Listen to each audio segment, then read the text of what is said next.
하나님의 말씀은 마가복음 6장 30절로부터 44절입니다. 제가 읽겠습니다.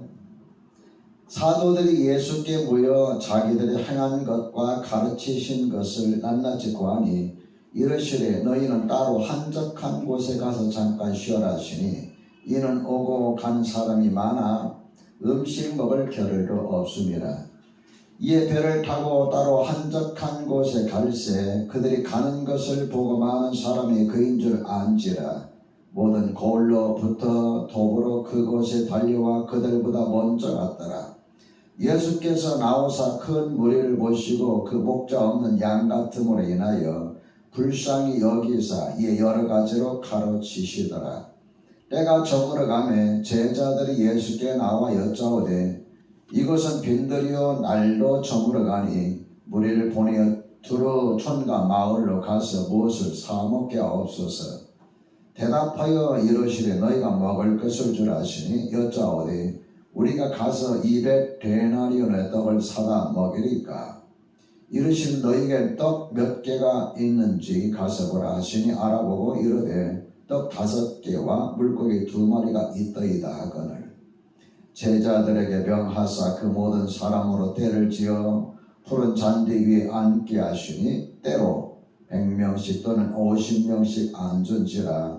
예수께서 떡 5개와 물고기 2마리를 가지사 하늘을 우러러 축사하시고 떡을 떼어 제자들에게 주어 사람들에게 나누어 주게 하시고 또 물고기 2마리도 모든 사람에게 나누시매 다 배불리 먹고 남은 떡 조각과 물고기를 12바구니에 차게 거두었으며 떡을 먹은 남자는 5,000명이었더라.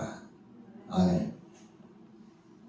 오늘 하나님께서 저와 여러분에게 주시는 말씀은 마가복음 6장 30절로부터 44절입니다. 이 말씀을 통하여 너희가 먹을 것을 주라. 너희가 먹을 것을 주라. 이런 제목으로 말씀을 전하겠습니다. 오늘 하나님께서 우리에게 주시는 메시지는 3가지입니다. 첫째로 우리가 먹을 것을 주라고 하십니다. 우리가 먹을 것을 주라고 하십니다.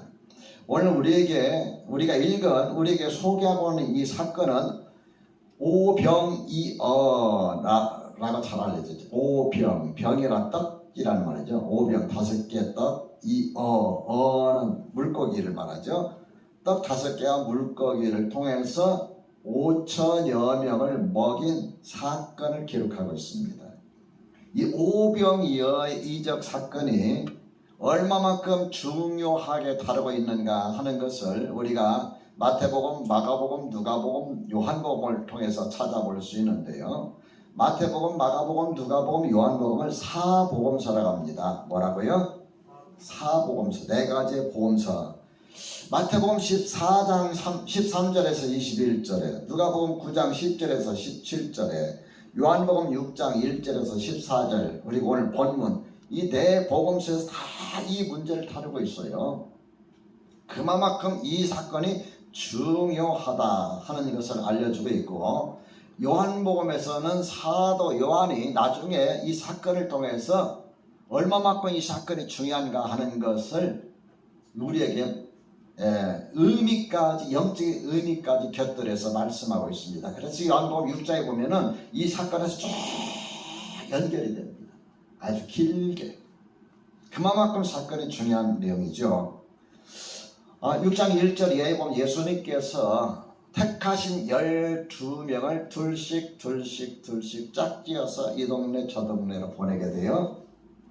예수님께서 하라신 말씀 따라서 그들 동네에 돌아다니면서 복음을 전하고 또 귀신을 쫓아내고 뭐 이런 일들을 하고 나서 이제 다 끝나고 주님께로 돌아왔습니다. 주님께서 그들 얼굴을 보니까 피곤해 지쳐있는 모습이 아니라 상당히 상기되어 있는 뭔가 놀라운 일들을 경험한 모습이었습니다. 그렇지만 그들의 몸이 전도가 돌아와서는 얼마나 피곤할까요? 그죠? 차 타고 가는 것도 아니고 걸어 다녔으니까 얼마나 피곤했겠어요? 그래서 좀 쉬어야 되는데 사람들이 복음을 들었던 사람들이 막 따라오고 해서 막 몰려오기 때문에 쉴 수가 없는 거예요. 그래서 예수님께서 따로 한적한 곳에 잠깐 쉬어라 이렇게 말씀하십니다. 그런데 먹을 시간도 없는 거예요. 얼마나 많은 사람들이 몰려오는지. 우리 하나님의 교회도 이와 같은 주님의 역사가 일어나기를 소망합니다. 우리가 기대하고 기도합시다. 하나님의 말씀을 사모하는 영혼들이 많이 참 하나님의 교회로 몰려오는 그런 일들이 일어나기를 여러분과 제가 기도해야 되겠어요. 그래서 쉴 수가 없어서 배를 타고 따로 한적한 곳에 사람들이 올 수 없는 곳으로 가고 계시는데 거기 예수님께서 가시는 것을 보고 또 사람들이 포기하지 않고 막 또 몰려가는 거예요. 많은 사람들이 몰려왔어요.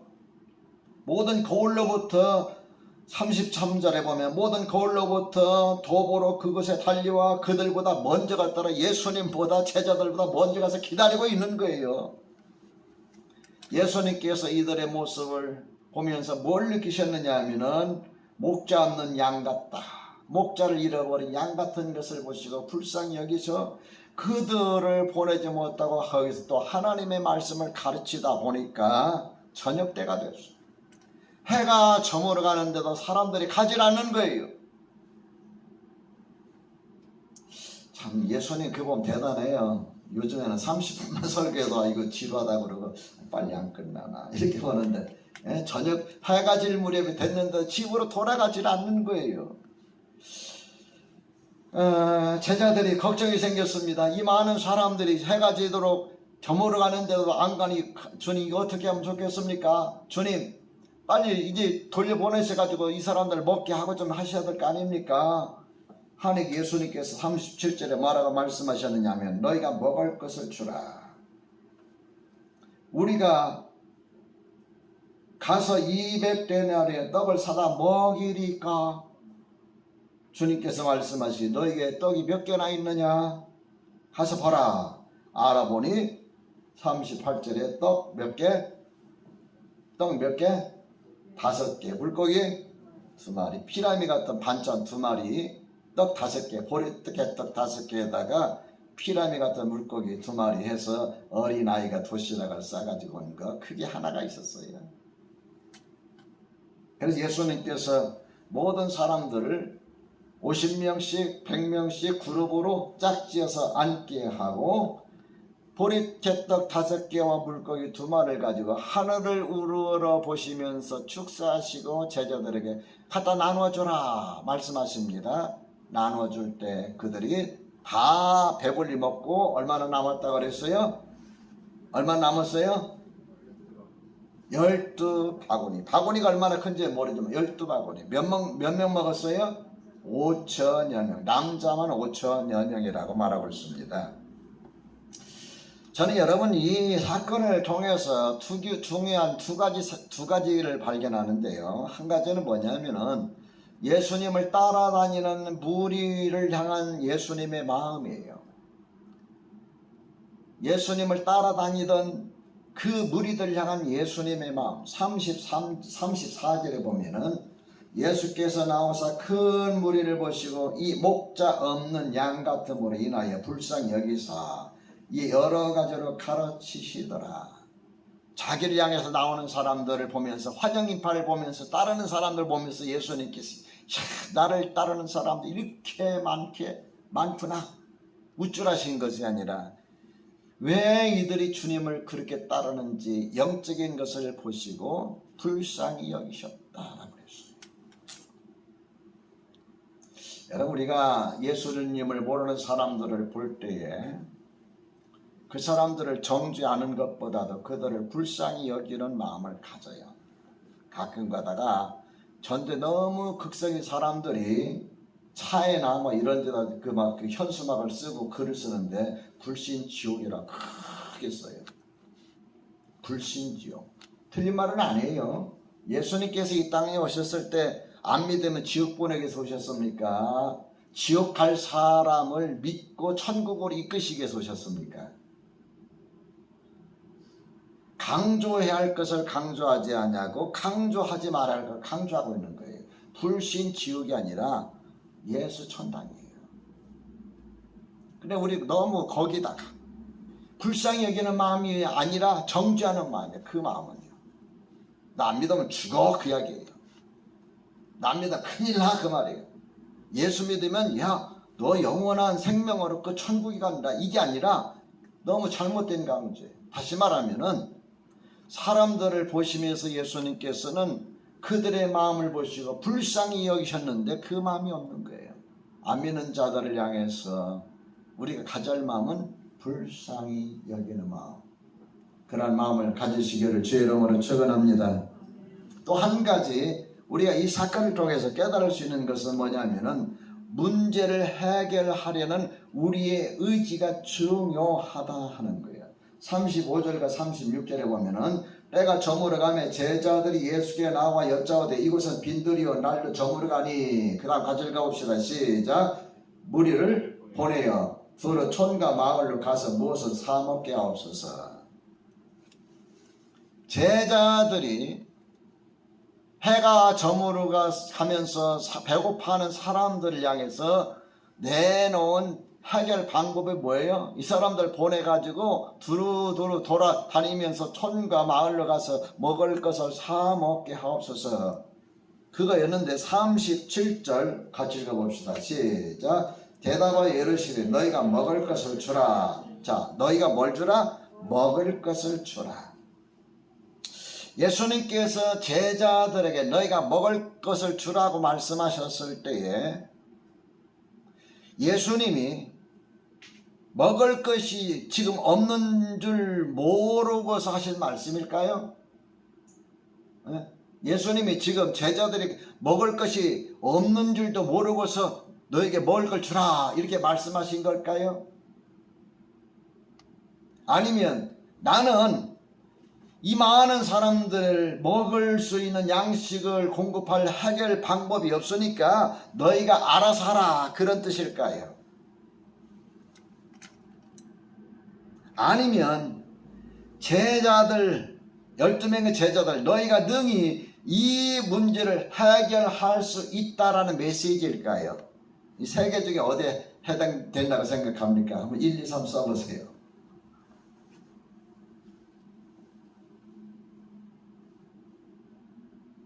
아멘. 문명 무면이만 3이라고 썼어요. 예수님이 먹을 것이 없는 것을 모르고서 하신 말씀도 아니고 예수님이 해결할 능력이 없어서 방법이 없어서 너희가 알아서 하라 하는 말씀도 아니고 제자들이 능히 이 문제를 해결할 수 있다. 너희가 이 문제를 능히 해결할 수 있다라는 메시지입니다.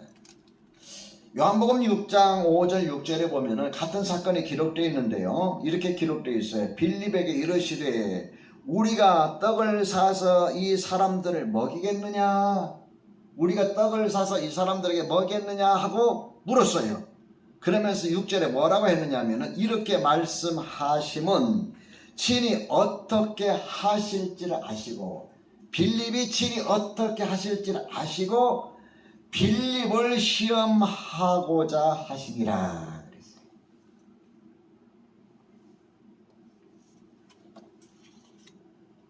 여러분, 우리에게 문제가 생겼을 때 그 문제를 해결할 수 있는 해답도 있다는 걸 기억합시다. 해답이 없는 문제는 없습니다. 단지 해답을 못 찾을 뿐이죠. 그 방법을 찾지 못하니까 자꾸만 인간적으로 생각하고 해결 방법을 찾으려다 보니까 여러분 골치가 아프게 되고 힘든 거예요. 하나님 말씀 고린도전서 10장 13절에는 이런 말씀을 하고 있습니다. 사람이 감당할 시험밖에는 너희가 당한 것이 없나니. 우리가 이 땅에서 당하는 모든 시험은 사람이 감당할 시험밖에 아니다. 감당할 수 있다 그 말이에요.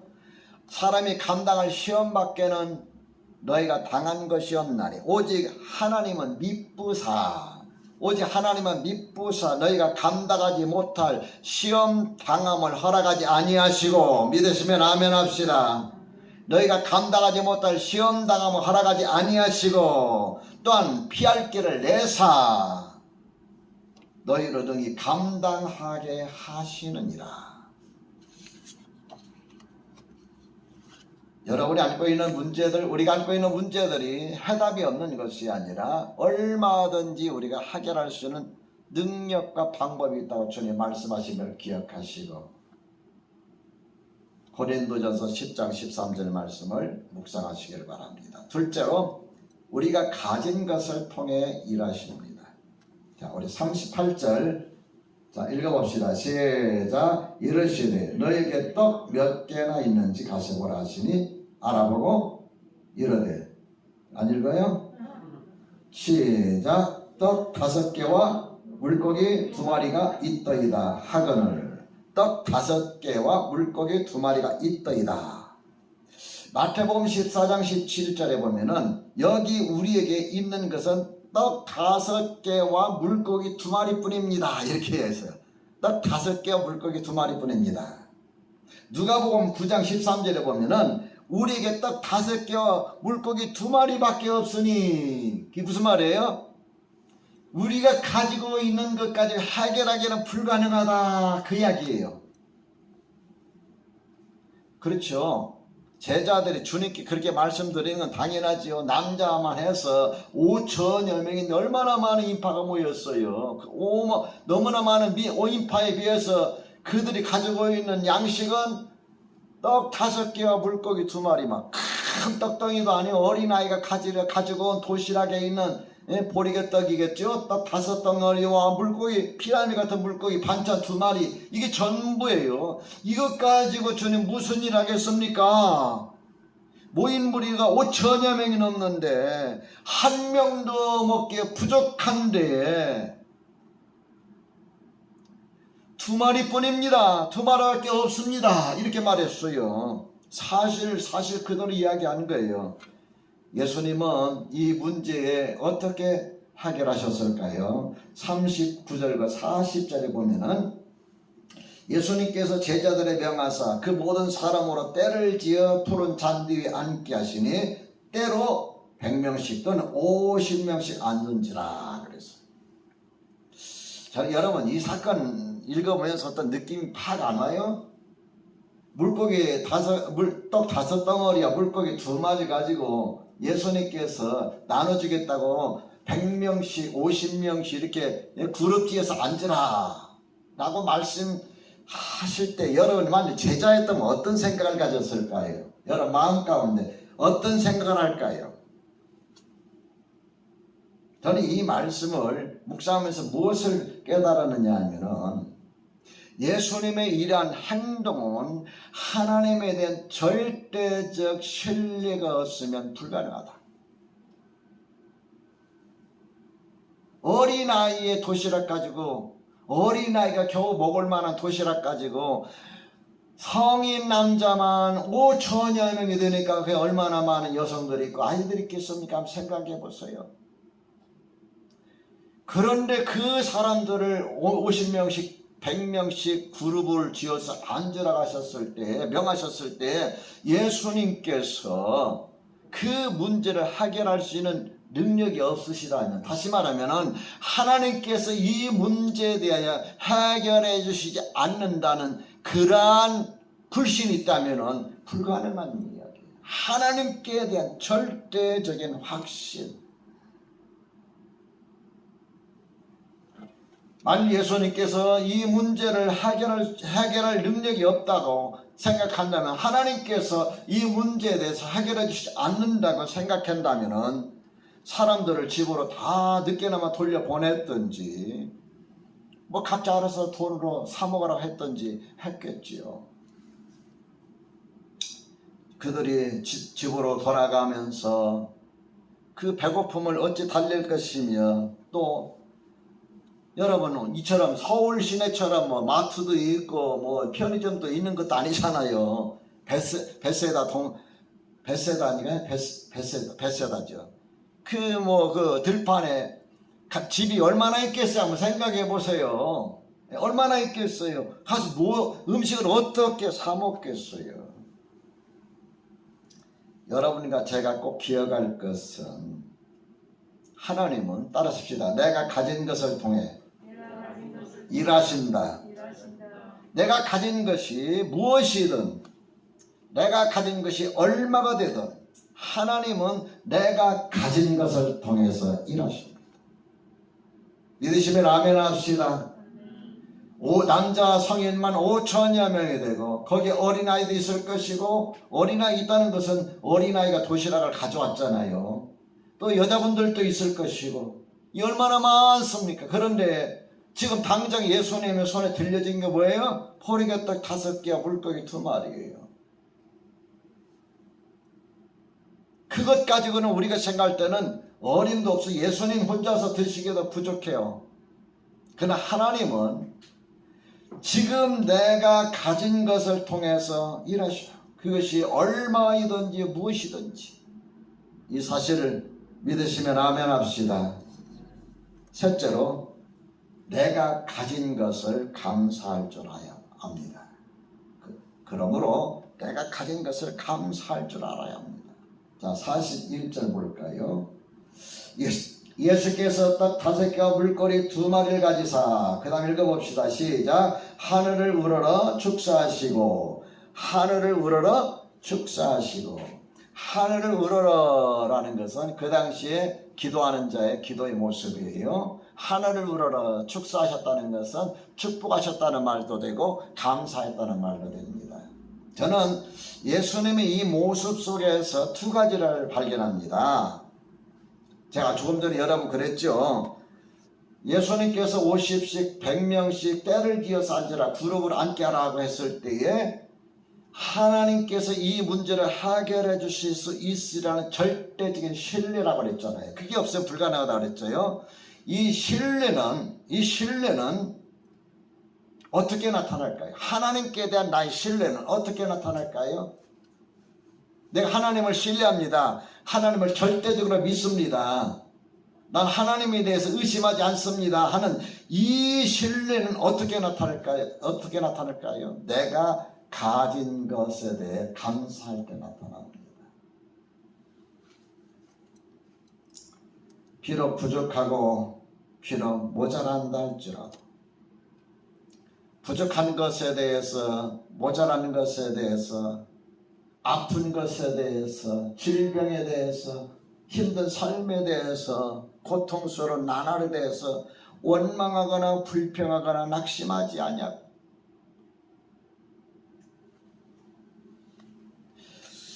내가 가지고 있는 현재 모든 것들이 문제 해결하기에 턱없이 부족할지라도 현재 처하여 있는 나의 환경에 감사하고 내가 가진 것에 감사할 줄 아는 사람이 하나님을 진정으로 신뢰하는 사람이에요. 여러분, 우리는 얼마나 하나님께 대하여 감사하십니까? 얼마나 우리는 감사하는 마음을 가지고 살아갑니까?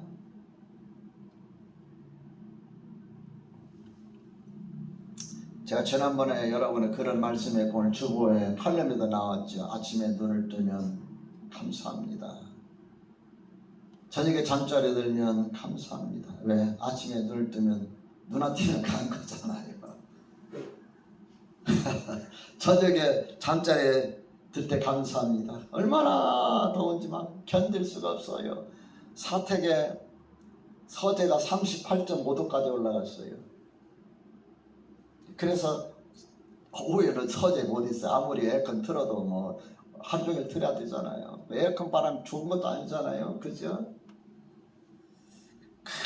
그게 더위에 지쳐가지고, 아유 우리 사모님, 당신 왜 이렇게 그냥 더위에 헥헥거리냐고. 힘든 거예요. 그래서 넥밴드 있잖아요. 아이스 넥밴드 하고 뭐 하고, 아유, 그러다 하루를 그냥 그렇게 보내다가 저녁에 잠자리 들면 하나님, 그래도 내가 힘들지만 하루를 잘 보내게 해주셔서 감사합니다. 더위를 안 타는 사람은 참 더 감사해야 돼요. 어떨 때는요, 너무 힘드니까 저녁에 잠잘 때 보면은 어지럼증이 와요.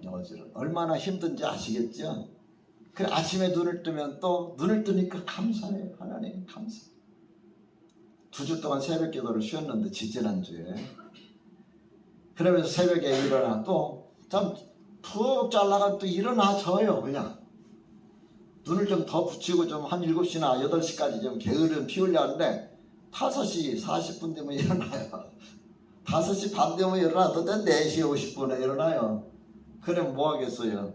뒤척거리다 다시 엎드려. 하나님 그래도 감사합니다. 살게 해주셔서, 생명 주셔서, 무릎 꿇게 해주셔서, 건강 주셔서, 몸은 좀 불편하지만 힘들지만 감사합니다. 내가 가진 것이 남보다 크지 않고 많지 않고 내 건강이 다른 사람보다 좋지 못해도 살아서 숨 쉰다는 그 자체만이라도 생각해 얼마나 감사한지 몰라요. 목회자니까 예전에 종종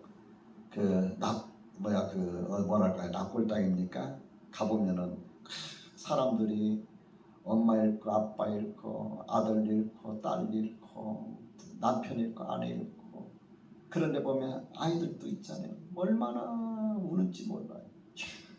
사는 것만이다 감사합니다. 수족 잘 못 움직여도 내가 살아있는 것만이다 감사합니다. 내 자식이 살아있고 내 아내가 살아있고 내가 살아있는 것만이다 감사합니다. 감사가 저절로 나와요. 그래서 여러분 이 납골당을 자주 가봐야 돼요. 감사가 나와요. 여러분이 가지고 있는 것 자체가 무엇이든지 얼마든지 남과 비교하지 말고 감사하시기를 주의 이름으로 축원합니다. 보리떡 5개와 물고기 2마리를 가져서 하늘을 우러러 축사하시고, 축사라는 것은 축복이라는 블레스드라는 말도 되지만은 축사라는 말은 다시 말해 감사라는 말도 돼요. 하나님께 감사드려요. 2가지 의미가 있어요. 감사. 여러분 어떤 마음이든 오늘 이 시간 하나님께 대해서 감사합니다 마음을 한번 여러분 고백하시기 바랍니다.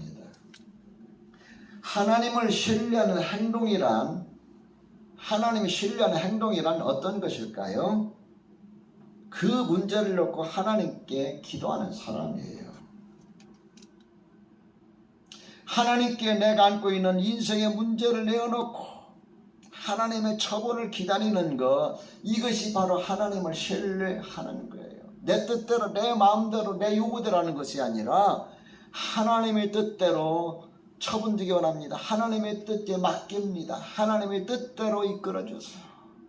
우리 대부분의 기도는 하나님 이렇게 해주세요 저렇게 해주세요 이거 안되면 안됩니다 안돼. 정말 성숙해 갈수록 기도는 하나님의 뜻대로 해주세요. 그렇게 되기 원합니다. 예수님께서 죽으시기 전날 겟세마네 동산에 올라가셔서 기도하셨습니다. 제자들 데리고 올라가셨어요. 너희는 여기 있으라 하고 말씀하신 다음에 베드로와 야고보와 요한을 데리고 따로 좀 더 가셨어요. 너희는 여기서 기도하라 하시고 돌 던질 만큼 앞으로 가셔서 기도하십니다. 무릎을 꿇고 하나님 앞에 기도합니다. 아버지여, 아버지여, 아버지께는 모든 것이 가능하오니 이 잔을 내게서 옮기시옵소서. 아버지께는 모든 것이 가능하니 이 잔, 어떤 잔이? 죽음의 잔이잖아요. 이 죽음을 내게서 옮기시옵소서. 그러나 나의 원대로 마시옵고 아버지 원대로 하옵소서. 나의 원대로 하지 마시고 아버지 원대로 하옵소서. 그러나 내 원대로 마옵시고 아버지 원대로 하옵소서. 그렇게 기도합니다. 그리고 기도 끝나가 내려오니까 예수님을 맞이하는 환영 인파가 위에서 올라오는 것이 밑에서 올라오는 것이 아니라 자기 제자 중에 하나인 가룟 유다가 군인들을 데리고 체포자를 데리고 올라왔어요. 선생님 안녕하십니까 하고 얼굴에 입을 맞출 때 군호였어요. 신호였어요. 이 사람이 바로 그 사람이다. 체포해라. 끌고 가주세요. 자, 기도 끝에 찾아온 게 뭐였어요? 예, 여러분 예수님 겟세마네 동산 밤새도록 눈물을 흘리면서 기도한 끝에 찾아온 게 뭐였어요? 예수님을 체포하러 왔던 체포자를 물리치고 총독 빌라도를 물리치고 자기를 죽였던 물리치고 로마 정부를 무너뜨렸나요? 끌려갔어요. 그리고 채찍에 맞으시고 십자가에 못 박히셔 돌아가셨어요. 십자가에 못 박혀 돌아가면서 마가복음에 엘리 엘리 라마 사박다니 나의 하나님 나의 하나님 어찌 나를 버리셨나이까 운명하셨어요. 그걸로 끝났나요?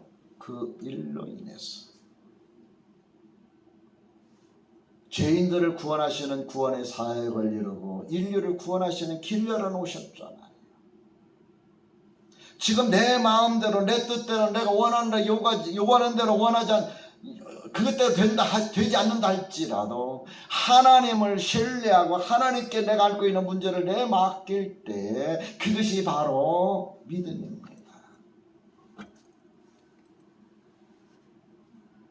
하나님을 신뢰하고 하나님께 감사하는 기도, 이걸 통해서 하나님은 내가 지금 가지고 있는 것을 통해서 일하신다는 걸 기억합시다. 주님이 이루어주실 일들, 주님이 앞으로 주실 축복 생각하면서 감사하면서 신뢰하는 마음으로 주님께 여러분의 모든 것을 맡길 때 주님은 여러분을 통해서 놀라운 일들을 행하십니다. 이런 축복을 경험하시기를 우리 주님의 이름으로 축원합니다.